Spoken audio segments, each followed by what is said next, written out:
क्या आपने कभी सोचा है कि एक औरत अपने दम पर अपने परिवार और समाज दोनों को कैसे बदल सकती है? आज हम बात करेंगे लखनऊ की वीना सोनकर दरियाबादी की, जिन्होंने अपनी जिंदगी के सबसे मुश्किल दौर में भी हिम्मत नहीं हारी और न केवल अपने परिवार का बल्कि समाज का भी चेहरा बदल दिया। वीना सोनकर की कहानी शुरुआत होती है उनके पति की आकस्मिक मृत्यु से, जब उन्होंने अकेले दम पर अपने 4 बच्चों की जिम्मेदारी संभाली। उनका जीवन उस समय तकलीफों से भरा था, लेकिन वीना जी ने कभी हार नहीं मानी।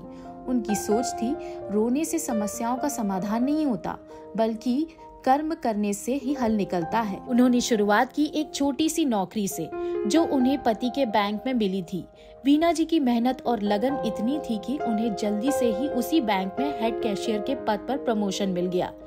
इसके साथ ही उन्होंने अपनी पढ़ाई भी जारी रखी, अपनी बड़ी बेटी निमिषा के साथ मिलकर। उनका ये कदम उनकी और उनके परिवार के जीवन को नई दिशा में ले गया। हर व्यक्ति की सफलता के पीछे किसी न किसी का सहयोग जरूर होता है। वीना जी के भी साथ कुछ ऐसा हुआ। वीना जी ने बताया कि एक फरिश्ते ने मेरे बुरे समय में साथ दिया और आज भी हर मुश्किल में मेरे साथ खड़ा है। लोग अक्सर आलोचना करने का कोई मौका नहीं छोड़ते, लेकिन मैंने कभी इसकी परवाह नहीं की। मेरा मानना है कि अगर कोई व्यक्ति किसी की परेशानी में साथ देता है तो ये सराहनीय है। को बता दें, वीना जी की यही सोच उनके 4 बच्चों तक भी पहुंच गई, जो आज अपने अपने क्षेत्रों में सफल हैं। वीना जी की कहानी हमें ये सिखाती है कि कठिन समय में भी अगर हम अपनी इच्छा शक्ति को मजबूत रखें, तो हम न केवल अपने जीवन को बल्कि अपने आसपास के समाज को भी बदल सकते हैं।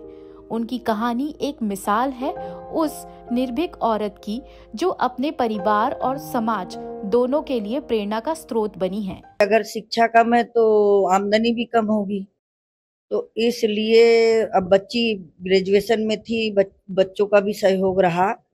बड़ी बच्ची हमारी बहुत ही समझदार रही, तो उसने कहा कि मम्मी आप पढ़िए, मैं अपने सारे बहन भाइयों को देखूंगी, आपको जो करना है वो करते रहिएगा, लेकिन कभी जो है ना ये मत सोचिएगा कि आपका घर कैसे रहेगा, और हम लोग अपना अपना काम खुद ही कर लेंगे। तो बच्चों का बहुत सहयोग रहा। फिर हमने इंटर का फॉर्म भरा, इंटर पास हुए, फिर ग्रेजुएशन किया, ग्रेजुएशन भी हमारा कंप्लीट। वही बच्चों के प्रति तो सारी भावनाएं थी, क्योंकि जब हमारे बच्चे हो जाते तो हमारी सारी चीजें अपने बच्चों से ही जुड़ी होती है, तो वो जुड़ाव तो था ही था। लेकिन जिस समय सिचुएशन इस तरह की हुई, तो उस समय तो ये हुआ कि भाई बच्चों ने महसूस किया कि अब मम्मी अकेली हैं, तो अब हम लोग को मम्मी का साथ देना है। तो अगर आज हम जो भी ये कहते नहीं, एक मकान 4 पिलर से बनता है, तो ये हमारे जो पिलर हैं, इन्हीं के सहयोग से हमारी बिल्डिंग बनी है भाई, क्योंकि ये चारों ने ही सहयोग किया भाई। हमें इन्होंने परेशान नहीं किया कि ये अपनी पढ़ाई करेंगे या मुझे चिल्लाना पड़े, डांटना पड़े कि नहीं मम्मी आएंगी तो मुझे क्या बोलते हैं, ऐसा नहीं कुछ होना चाहिए कि जिसकी वजह से मम्मी और डिस्टर्ब हो। अब उम्मीद तो नहीं कह सकते हैं कि हमने रखी कि नहीं रखी, लेकिन हाँ हम अपना काम करते रहे कि एक न एक दिन तो कुछ ना कुछ तो होगा भाई।